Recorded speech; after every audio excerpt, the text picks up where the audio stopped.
up in one of the lists, and I couldn't really answer his question very well. It was a distinctly systems administration question. And I recommended, or I told him I'd bring it up during this group. He's not here right now. Don't know whether he will be. But the question was basically they're redoing their server and patron privacy issues and backups. And I said, I can't really address that because we're hosted and somebody else has to worry about that in reality. And most of us are hosted, but for anybody that's not, or anybody that is, thoughts, comments, does anybody have to worry about that? I mean, we're hosted. I saw one of the directors from my consortium. They did respond to that and say basically like, oh yeah, that's a good point. We might need to think about that. Because we hadn't really thought about it. But yeah, like we're hosted and I think we have nightly backups or weekly backups or something. And yeah, that's not something I had thought about before. But also, I think they only keep. I don't think they keep very far in the backups because I know a couple times we've had weird things happen with items and they've tried to go back and look and couldn't find anything. But it was definitely something that happened like within the last 30 days. So they might only keep like a week of backups for us, which is still a potential problem. But honestly, by the time we got us like subpoenaed, it probably wouldn't be an issue. You know, that takes time.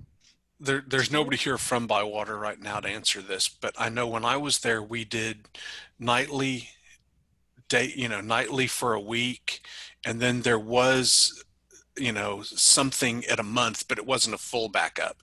It was a partial kind of thing in case we had to restore a system. It was that kind of a thing rather than detailed backups.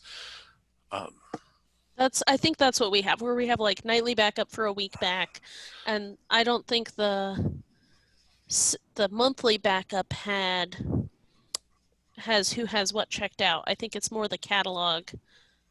Yeah, I think it's more for restoring a system, Yeah, rather than the details. Because if you're at that point, you have a lot bigger things to worry about than who had what checked out. Yeah. yeah. So I just found the security breakdown of what we did with Bywater, and it says 3 days of daily backups, 1 month worth of weekly backups, and a year's worth of bi-monthlies. Okay. And we don't back up the test server at all. So. Do you all host the test server? Yes, we do. We're the same way.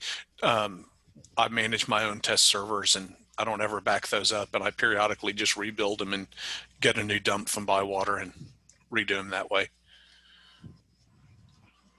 Yeah, basically we do the same thing. I haven't broken mine that badly yet to have to do that, so I lucked out. Well, I intentionally just wipe it, and after an upgrade, I get a new data dump from them, and I will after an upgrade, then I'll take our test server and just wipe it out and take a fresh install of the real next release, and then I'll get the data dump from Bywater to put our stuff on it. Yeah. Just so I keep it fresh with each upgrade rather than doing upgrading. My choice. I found some of the stale data on our test server has actually been quite useful. We find out what some of our staff members have been up to and changing some of the records. So that's always interesting. I use our test server for that a lot too. This record is I completely screwed something up. And it's like, well, conveniently, there is a backup.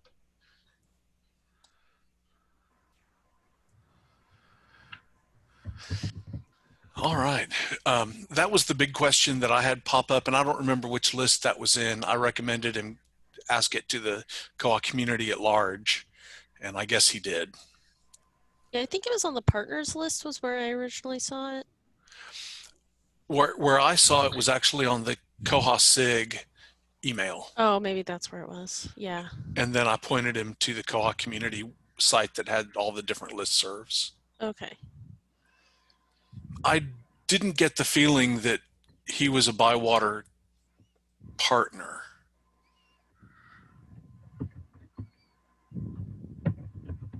Yeah, his name's Eric from Haynesboro Public Library. Not something, but I wanted to go ahead and bring this up in here in case he joined us, and I can say we talked about it. Sorry I was late, but I'm assuming this is the question about backups and Yes. security of data. Okay. Yeah. We were just kind of talking about different, those, if you're not hosted, how do you deal with that? Yeah. But I think we're all hosted, so. In the chat, Brandi asked about setting up a direct SQL connection to their Koha data from a third-party reporting program. Yeah, we had that sort of here. We had it so that we could use like Microsoft Access to do some stuff. And Bywater did have to like whitelist an IP of ours to make that happen. I do that. I have an ODBC connection, and Bywater had to whitelist the IP that the connection is coming from. And then, so if you were going with like a third party, I'm trying to remember what any of the examples are, but like one of those fancy.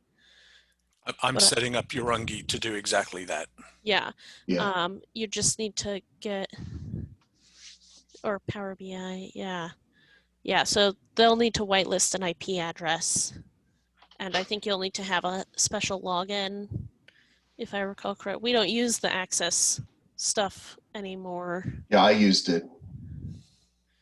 And yeah, we were using the purchase suggestion stuff you set up for a while, but we've gone all online with that now, so we're not printing them out. Well, that was just stupid anyway, so. Printing them out. That was somebody's crazy, requirement is they wanted, they didn't want the purchase suggestions turned on because they wanted to handle everything by paper. And so I wrote a thing using LibreOffice so that they could be printed out on paper so that this person wouldn't have to interact with the computer, which was just stupid. I haven't heard of Power BI, but what I have is just an ODBC connection, the Maria ODBC connector, whatever they call it. And then when I run Access or LibreOffice or whatever I'm using, or the other one is that one that comes with, I forget the name of it, it's like SQL Workbench, I think is the one that's made by MySQL. Then that software talks to the ODBC connector, which connects it to the database directly.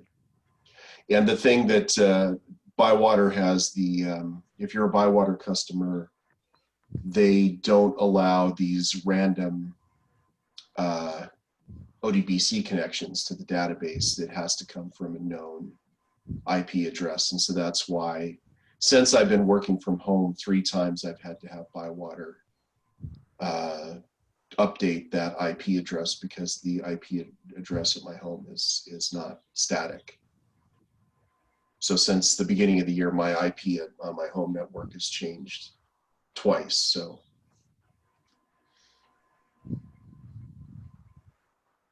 yeah, we here in Arlington, we got an ODBC connection for us too, and we use it on our intranet.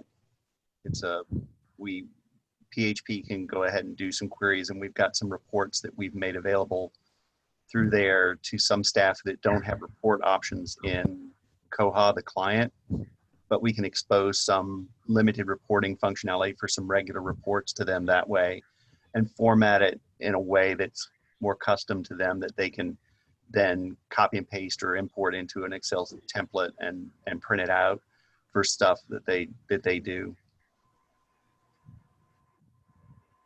Cool. Good morning.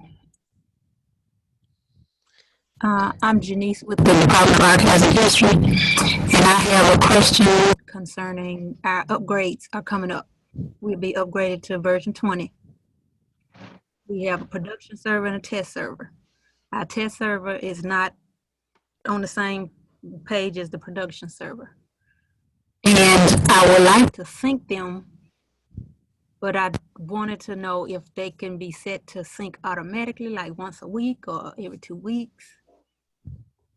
Or Are you a Bywater customer? no, we have our own. Our server is on base, but they support us. We have it in a VM. Okay, so you host yourself, but you have Bywater support. Yes. Okay.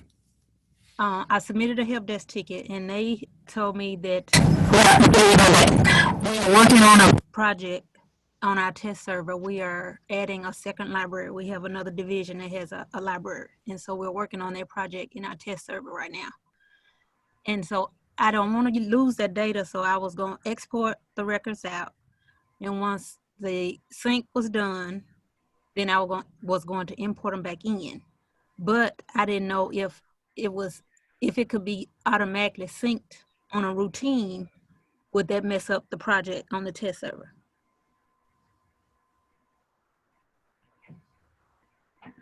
Any suggestions? My gut is that yes, if it's auto syncing, it's depends on how they do it. Okay.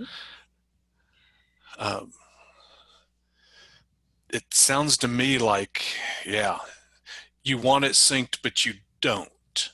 Right. Well, I don't want to. We need to try to finish the project, but we're not done yet. But I really would like to get them at least on the same page, you know. What do you mean by on the same page? On the Well, same version? Well, not necessarily on the same version. I mean, they're already on the same version, but it's like the test server is so far behind with what's on the production server. So like if I want to try to play, you know, with something on the test server, but it's not on the test server, it's in production, I got to export and import and all that. I was just kind of trying to. You want them to be closer than they are now. Yes. Is what I'm hearing. Yes. Yeah.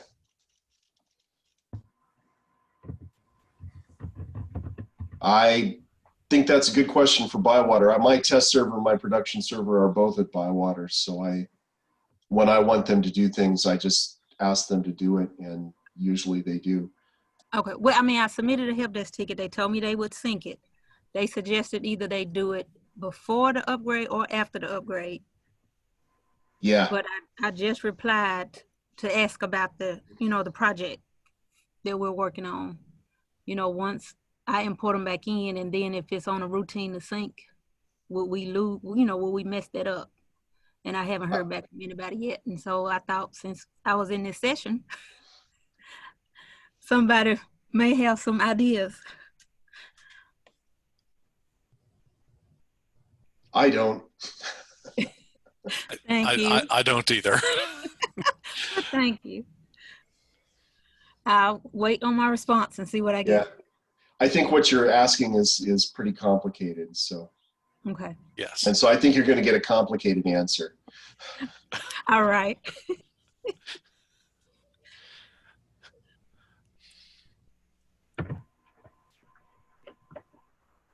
I think almost what I'd recommend is that you get it to what you want for what you're doing right now, and then you don't have them start syncing them regularly until after you've completely added that new library. Okay. And then get them in sync. I think that would probably be the safest route, is to get all of the data that you want on there, and then after you go through that, get that other library added, then start having them sync them regularly. Okay. Yeah. Yeah. I'd recommend finishing the project before you start regular syncing. All right. Thank you. Sure. All right. So far, we've had 2 good discussions. Actually, 3. I have some circulation and loan rule questions. So if I have a loan rule and people have been checking stuff out on it and they've currently got stuff out, and if I deleted that loan rule, what would happen? Anything? Does it just go find another rule? As I understand it, the rule is in place when it is checked out. Okay. So it's going to have set the date. It's going to have done that. So by deleting that rule, I know if you change a rule, it doesn't affect anything that used the rule before your change. So using that logic moving forward, I don't imagine that deleting the rule would have an effect on currently checked out items. Okay. Double check me. But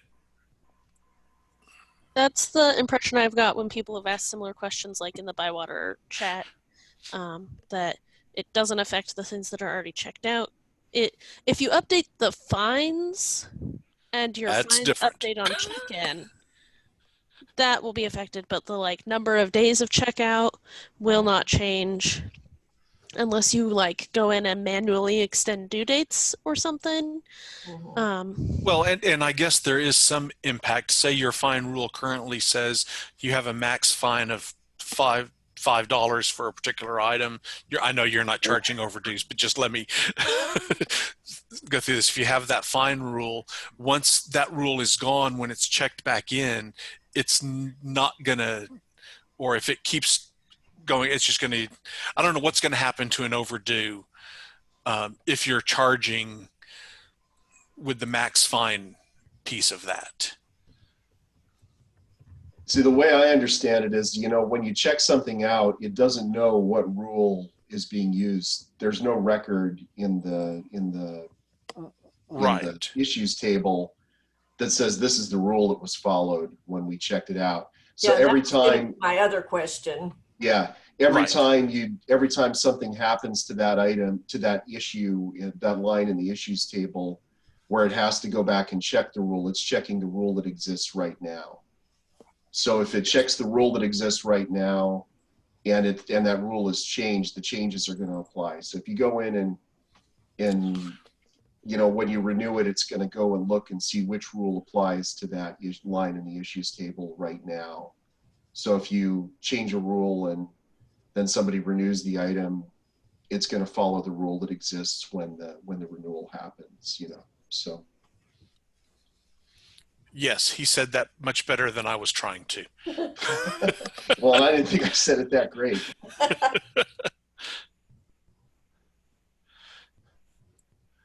Thanks.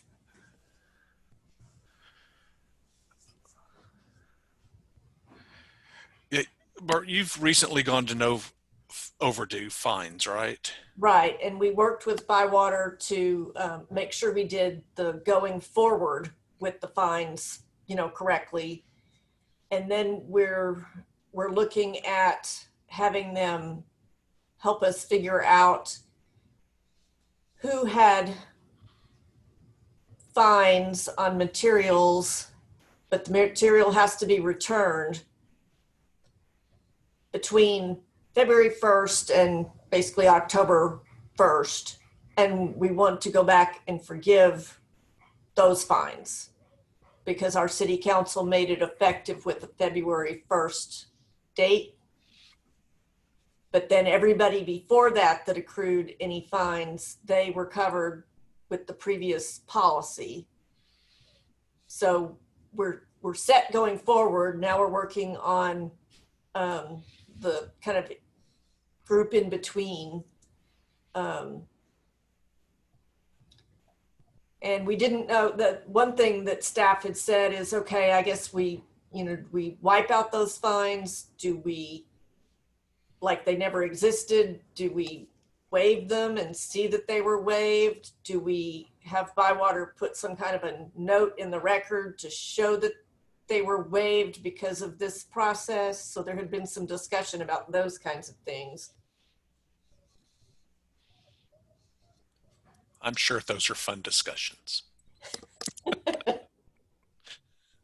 So we're actually thinking about going fines free in a couple of months, and that's just the process of just getting rid of the fine rules is just eliminating the value amount and the fine intervals, isn't it? Yes. Yes. What they were facing is this timetable. Yeah. We basically just did that. We basically just said, from this date forward, no fines. And then we allowed staff to use their better judgment on whether to write off a fine before that. And I've had several of our libraries have decided to go fine free within the last 2 years. And some of them have opted to just say, I've just gone through and changed the circulation rules so that fines no longer exist in those circ rules. And at one library, they said, not only do we want to eliminate fines going forward, but we want you to figure out which fines, which are just late fees on the patrons that we have now, late fees owed to our library, and we want to just zero those out. And I've been able to do that a couple of times too. I've had a couple of libraries that have done that. I'm now in a situation where out of 51 libraries, I have more libraries that are fine free than I have libraries charging fines. Yeah, which is kind of nice. We only have one library left in our consortium that's charging fines. Everyone else went fine free. And everyone who went fine free just wrote off, we had Bywater just write off all our late fees. All the late fees, yeah. All the late fees got written off. Which library's holding on to fines? Grangeville. Yeah, of course. The directors want to, they have like 2 directors. It's weird. And they want to go fine free, but the board doesn't want to. So that's what, but the way that our consortium works, they are going to see a large drop in fine revenue anyway, because of the way our fine rules are currently set up. So they might end up going fine free in not too long anyway, once the board figures that out. Right, because they're in a situation where the circ rules follow the item's home library. Although in the meeting that I have to go to in a few minutes, I guess we're talking about maybe changing that. Oh. And standardizing some of our circ rules, finally. So every library has their own circ and fine rules, and it's all over the place, which is very confusing for our patrons. It was really nice when we were only doing Latah County items circulating, because everything was always due the same times. All the books were always 3 weeks, but now we're doing consortium holds again, and our patrons do not like the differing due dates after months of all the same due dates. So yeah, when I worked there, my experience was you could have a patron in front of you, and that, like, this book could be due in 2 weeks, this one could be due in 3 weeks, this one could be due in 28 days, and this one could be due in 30 days. Because they all came from different libraries with different circulation rules, and the rules there follow the library that owns the item, not the library where you're checking out. I will never complain about our circ rules ever again. And on that note, I have to go to another meeting. Have fun. Thanks. George, do you have a report that identified those late fees that you were talking about? Yes. Do you just have one location? Yeah. Then this probably isn't the report for you. Okay. Because not only did I have to identify which were late fees, but I had to identify which were late fees created by checkouts at that location. So it's a fairly convoluted, complicated report because some of those you can determine where the item checked out, which library charged the fee. But then if you go back far enough in the database, there's been enough changes that some of those you could not identify where the item had been checked out. And so it's like got a union and some subqueries in it. So it's really a convoluted report, and I would have to dig it up, but But the advantage is, you know, if you've just got one library, you should be able to look at the account lines and see which ones are fines. Yeah. Yeah, And then you can, and then go you ahead. should be able to tell by the date that the fine was created. You know, if the tricky ones are going to be ones, I mean, if you're going to be super detailed about it, you're probably going to have some situations where part of the fine was created in the time period where you still want to charge fines and some wasn't. And there are going to be people that cross that divide. Right. And so if you have an accountant involved, they're going to want to account for that. But if it's just you ought to be able to pick the date and the account line's date and the account line's fee type or whatever it's called now. And it shouldn't be that hard of a report to write, I don't think. Yeah, we intentionally didn't bother because once something was overdue for, I think 60 days, they just automatically got charged for it. And then we have it, you know, we have got those cleaned up, but we wanted to have those bills still there as opposed to just a fine. If it was just a fine, we liked the idea of being able to tell people, you know, we're waiving this. And that's what we may end up You know, doing. it built some nice face goodwill.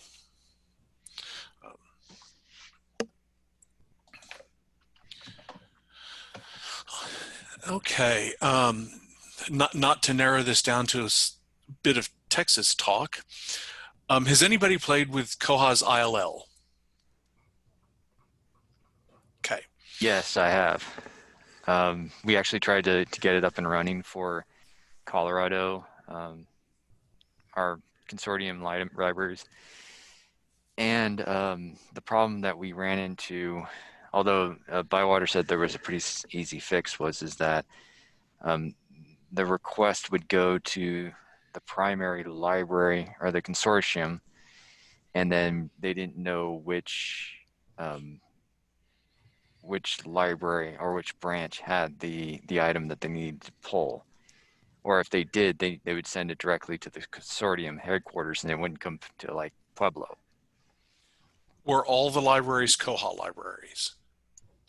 The ones that we were trying to use the ILL with, yes. Okay.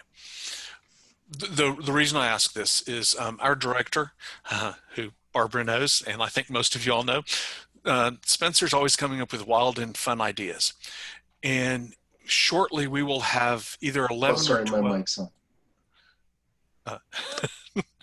on. Shortly we will have about 11 or 12 Koha libraries in the DFW area, just public libraries, not including the academics or schools or anything like that. And with the current state of the state legislature and never being able to see through the looking glass to see what they're going to do, who knows whether the state funded ILL will continue in what state. And so he is suggesting that I talk to some of the libraries in the area and see about behind the scenes testing, seeing how it would work, seeing how maybe we could do something if we had to all of a sudden, if we all of a sudden lost a lot of this ILL functionality through the state, how we could pick that up through Koha or at least locally share a lot of more resources. So I was looking for folks that have used the ILL. I know, what's her name in Lancaster, Pennsylvania has used it, but she's not used it Koha to Koha. She's just using it in a very unique way. So, Micah. Ed, Micah, thank you. Yes. This is Daphne from Interleaf in Ireland. We use it quite a lot. We have technical universities here in a consortium with the Union Catalogue, and there are 13 of them now. They don't all use it, but the ones who use it, like they say, it's not the most functional rich in the world, but it does work for them. So, you know, for it's a huge saving of money, obviously, to be able to use the koha to koha. And then if they're not koha libraries, there's an option to email the request. And then because this is an academic consortium, they would use the British Library then. There's a link into the British Library, but that's sort of a last resort because that's really expensive. So it does work. Now, obviously, I'm with Interleaf, so I only know on the support side. I don't know the practicalities within the libraries of the headaches they would have there. But I think it would certainly be very well worth your while if you get even one other library who's interested to just set a test up between the two of you, and then you can build from that. Okay. Now, and I hope the ILL functionality that is in there is one. We have certain things because we would use the British Library. All the functionality for that, I presume, is not in the standard community. We use, we work a lot with PTFS Europe, so we would collaborate. So, you know, that's the only thing I would say to you. There might not be all the functionality that we have, but it's certainly worth investigating. I'm pretty sure a lot of the work PTFS did for the ILL functionality has made it into the community code. They've been really good about that kind of thing. Yeah. But there's the whole British Library specificness of it. But yeah, I agree. Jason? It looks great, the feature itself, but it's just that in Colorado we don't have the other libraries that seem to be interested in using it. There are a few tweaks that we were looking at, but for the most part, yeah, it looks like it's fairly usable off the shelf. Jason has talked about us setting it up here in Kansas between my system and his system and the other system that uses koha to bypass the software that we don't like that the state uses for the statewide ILL system. And so, but we haven't done anything with it, but that's been my understanding is that it's unique to koha and it has some features that are there's a lot of tweaking and it's still an early development. There's still a lot of changes and improvements that could be made. So. And no matter how good it gets, you still have to address the actual transportation of the items. And which that we have done really well here in Kansas. So there's a statewide courier system. And which we also have in Texas that works quite well. The question is, how could we use that if we're not going through their ILL system? You know, there's some questions there. And would it continue to be funded? You know. Right. So I did, for Barbara, I did put a link in the chat box that has the SQL I have for identifying late fees at a library that wants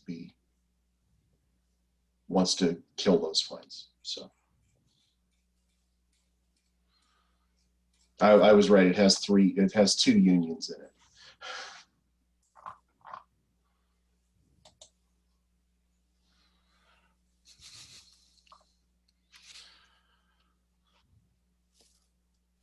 all right. Anybody else have any fun topics?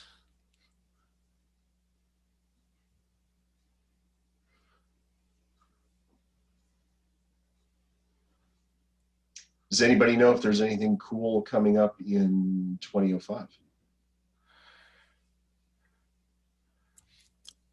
Haven't spent a lot of time looking at it. That's why I asked. I haven't spent a lot of time either. I thought maybe one of you had done the heavy lifting of actually reading the release notes. My phone's ringing. I know Liza has a list she's going to talk a bit about tomorrow at the general meeting. And I won't be there. I think I saw you can time out the purchase suggestions, which, you know, our collection development librarians almost had to throw a party with that.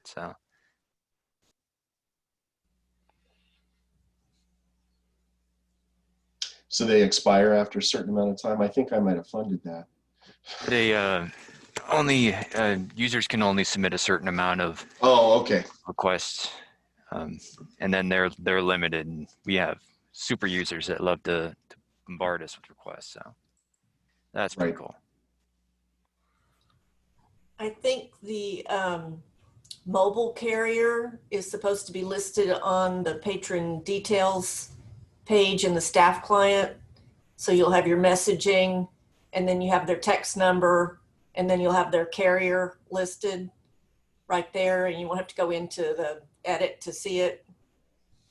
That's And kind of cool. yeah, and then I know one that Heather likes is the cataloging macros. They'll no longer be cleared out when you clear your cache. So that'll be great.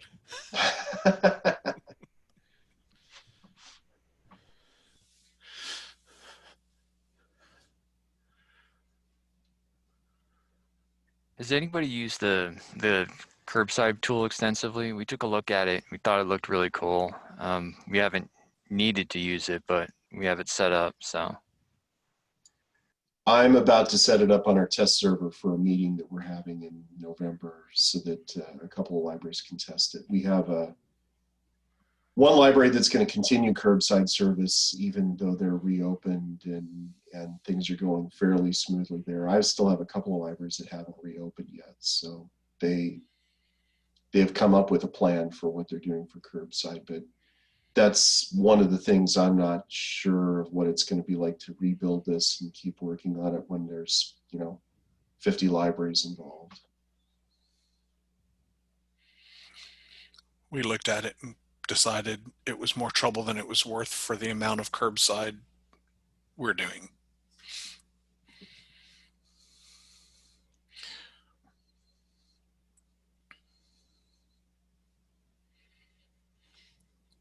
The feature that everybody did like is the check everything out at once, but yeah, I set it up and we had some circulation staff look at it, and they said right now what we're doing, we don't have the numbers to justify, but if we do have to close down, it's there, and they like it, and they think it's going to be easy to train on. So, but it hasn't. We haven't done any real world usage yet. One thing that concerns me, and I have a hard time believing we're unique to this, but we have a measurable percentage of items that are on hold for people that claim to be available that aren't on the hold shelf that miraculously somehow end up back on the shelves. Don't know how that happens. Yes, I do. Human mistakes.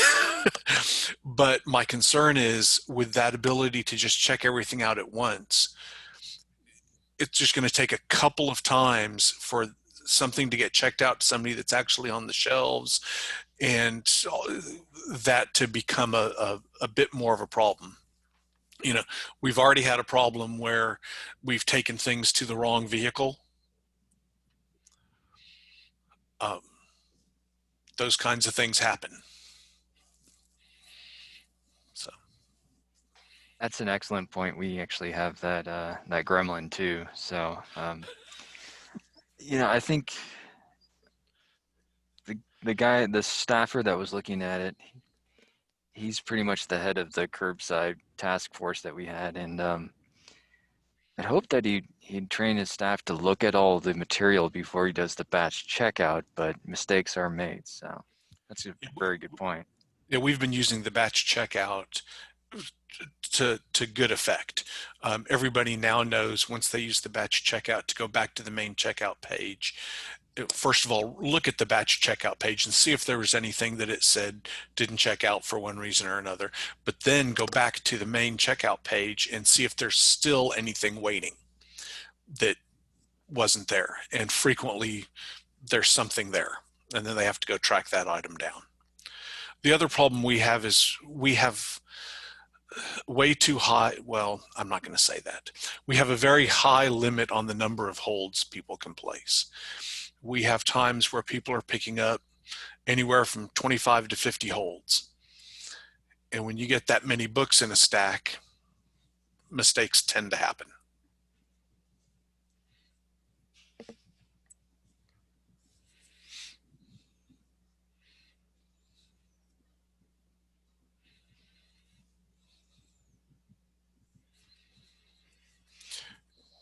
I think the curbside module was just a few weeks too late.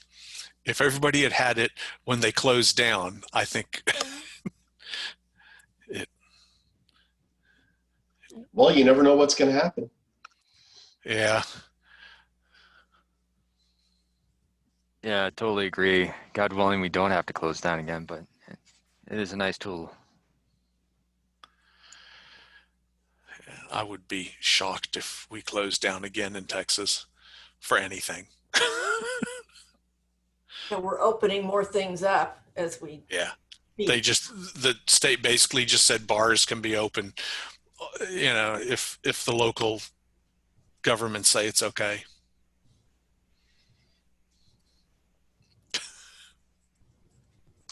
Here, I think bars can be open till 10.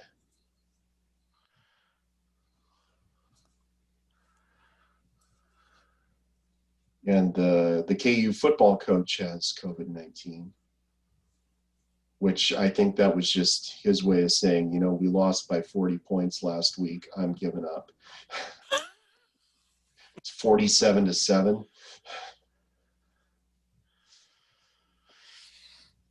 Used to be worse. I used to live in Idaho, where the U of I lost a game a couple of years ago by 70 points. AU's never been known for their football. No. They're a basketball college for sure. Right, right. And I don't even like football, but you know, I'm embarrassed to be in the same town with some of these scores. When it looks like a basketball score, you know you're in trouble. When I lived in Moscow, Idaho, I think there was one time that it was like 77-7 was the U of I lost by that. All right. Anything more on topic than college sports? Although there's nothing wrong with talking about college sports. I'll gladly talk about college sports. I was going to ask you, Ed, how long did you say you use before you declare an item lost and bill it? I think you mentioned earlier. Right now it's 60 days. You're using 60? Okay. Yeah. We are at, well, we have a pretty convoluted process. We have Bywater change a script for us so that the long overdue script can exempt certain patron categories. So we have students at our school district and faculty at our school district, and our interlibrary loan accounts never get billed. But the way that it works for everybody else is all the other patron categories, if something is overdue for more than 45 days, they get billed, the status changes to lost and they get billed for it. And then we have another script running that takes those lost items and deletes them when they've been marked as lost for more than 13 months. And we've got all the notices in all 50 libraries, all 51 libraries set so that the second notice goes out at 35 days and it says you're going to be billed in 10 days. And then at 45 days, it says you're being billed. And then on day 46, they are billed. And then 13 months after that, the item is deleted from the catalog. So, but then it exempts the categories where there are special circumstances like the school district and the ILL cards. So we are considering going to 30 days just because we have auto renewals running. We have a 3-week checkout period now. So they will have had that for, what is that, 9 weeks if there hasn't been a hold placed on it. Right. And then to wait another 60 days gets,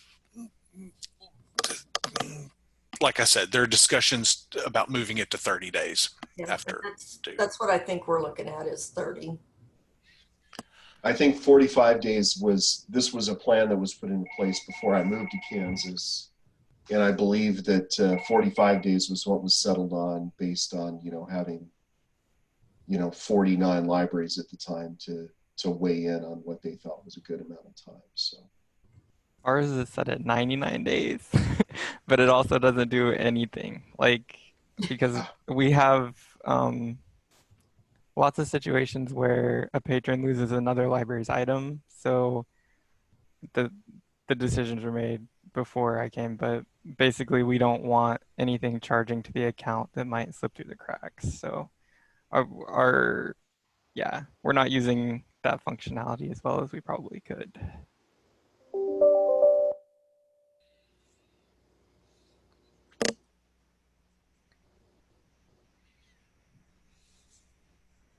If you have a patron that comes in and I guess the item's been declared lost and then it's been billed and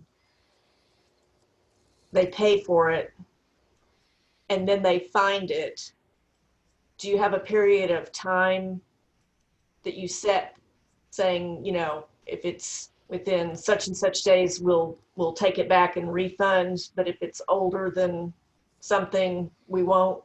Nope. City says no refunds. We say no refunds. Once you pay, you pay. We have a situation where we have, 51 different answers to that question. Yeah. Because each library sets that policy on their own, whether or not they'll accept a refund for something that has been paid for. Some of the libraries say absolutely not. I have it set, like I said, we have that long overdue cron set to delete items that have been marked lost after 13 months, but we have a couple of libraries that will go in and delete them before that, so that when the patron returns them, there's not even any record of it being in the system at all. But then I have other libraries that, the book will have been marked lost and deleted, and it'll have been deleted for 6 years, and they'll still give the patron a refund. So it depends on the local policy. We had a situation. We were seeing lots and lots of material coming back after it had been charged to the patron. They would just return it. And what was happening is it wasn't automatically being removed from their record when it was checked in. You know what I'm saying? You had to go in there and write off those fines. So we made the decision, and we didn't make this decision lightly, to go ahead and turn on the refund functionality. So as soon as that item that's long overdue, that they haven't paid for, they turn in that whole stack of 25 books that was $500 on their record, that automatically gets cleared off. Occasionally, what will happen is somebody will come in, have lost it, pay for it. A week later, the divorced spouse finds it, drops it in the book drop, and all of a sudden that refund is there. And we have to clean those up. And we go ahead and clean those up. But what we discovered was it was less staff intensive to clean that up than it was to clean up the volume of long overdue fees that were generated. Yeah, we have that situation too, and I agree. It's easier to clean up that stuff than it is to manually deal with those other things. So I am always amazed though at the libraries that say, "Oh yeah, it was overdue 5 years ago. Sure, we'll give you a refund on that." That's crazy. So is that a system preference, or is that in Cirkin fine rules, or the refund that you're talking about? It's a system preference. And I believe it might have been moved partially to the fine rules, though. Yeah, it can be defined by branch in the Cirkin fine rules. I think we paid for that development, and then we never used it because I had one library that wanted refunds and the rest didn't. Yeah, it's in the Cirkin fine rules, you can find lost item fee, refund on return policy 4, and then that library's name. And the options are use default, yes or no.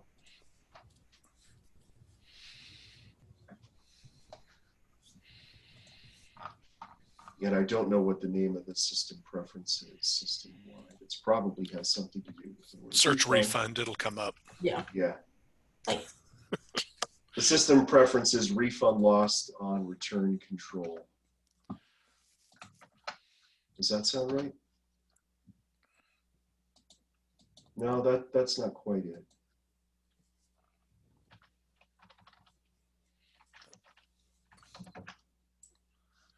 I think it may have been a system preference, but now that it's moved to the circ finals, it's all handled there. Oh, okay. That could be. So we're wrong.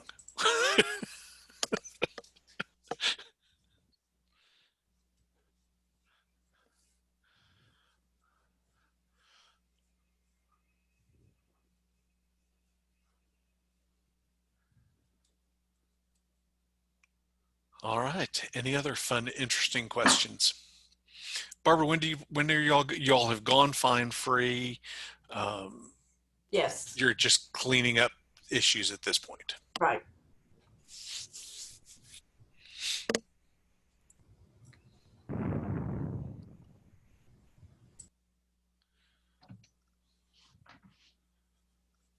All right.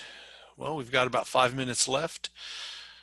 Anybody is everybody going to attend KohaCon next week via the interwebs? I can figure out the time zones, sure. Yeah, that's my problem. I think it's like 4 to midnight here in the central time zone. I think that's what came up when I ran it through. And it's like the day before The date. the date that's Yeah, listed. because they live in the future. Right. I put it on my calendar based on what was on their calendars. So. Yeah, it's a disaster for Europe. We're a total 12 hours out. So unless we stay up all night, we're going to miss it. Oh, come on. Who needs sleep? It's overrated.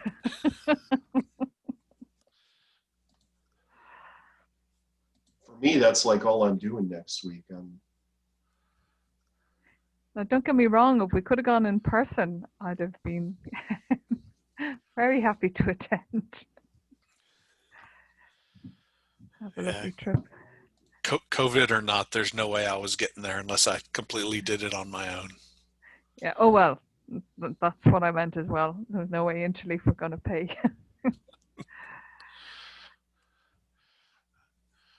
Before all this, I tried to convince our director to not make me take vacation, and I would pay for transportation in the hotel. And then things happened. The last time Nichols sent somebody to New Zealand for the KohaCon, it was Liz Ray, and she stayed. She immigrated to New Zealand like a year later, 2 years later. Yeah, well, she's come back. Yeah. Yeah, she lives just down the road in Eudora, Kansas now. And she works for Bywater instead of, was it Catalyst? Yeah. She worked for? Yeah. And her husband worked for Bywater at that time. Yeah, he was my support rep for about a month. Yep. After we migrated in Velnet, so. He ran the support desk. I never managed to call him for help and have him not be at lunch. Every time I ever called Bywater and asked for Thatcher, it's like, oh, I'm eating my lunch right now. Hold on just a minute. I'll call you back. Well, and then when they went to New Zealand, he tried to continue that, and we just couldn't make the time zones work. It just didn't work.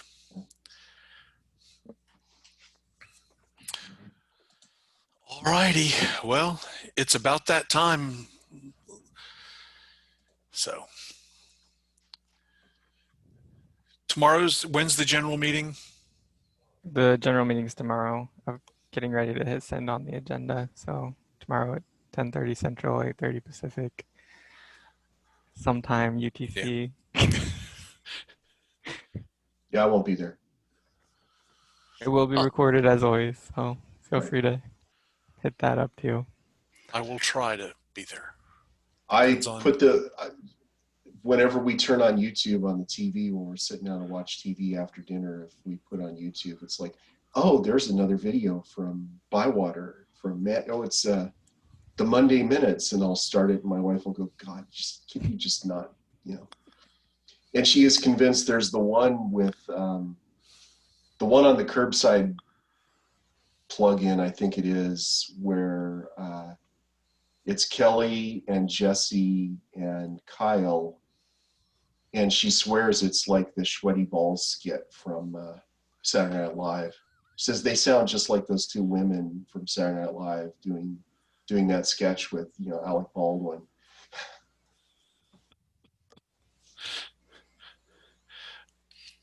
And she's right. You need to tell them that. I have told them that. Okay.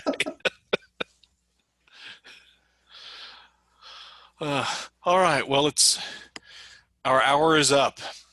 See y'all later. See ya. Thank you. Yeah. Bye. Take care, Bye. folks. You take Thanks, everyone.